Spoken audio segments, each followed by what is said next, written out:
جانے والے ہیں، اور جو اپنی امانتوں اور اپنے عہد و پیمان کا پاس کرتے ہیں، اور جو اپنی گواہیوں پر قائم رہتے ہیں، اور جو اپنی نماز کی پابندی کرتے ہیں، یہی لوگ جنتوں میں عزت و اکرام سے ہوں گے۔ تو اے نبی، ان کافروں کو کیا ہوا ہے کہ تمہاری طرف دوڑے چلے آتے ہیں، دائیں اور بائیں سے گروہ گروہ ہو کر جمع ہوتے جاتے ہیں؟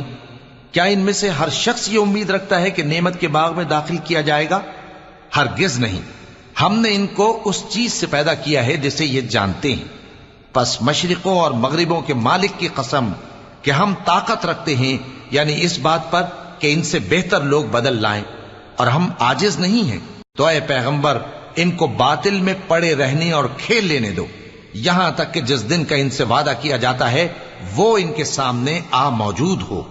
اس دن یہ قبروں سے نکل کر اس طرح دوڑیں گے جیسے کسی مقابلے کے نشان کی طرف دوڑے جا رہے ہوں۔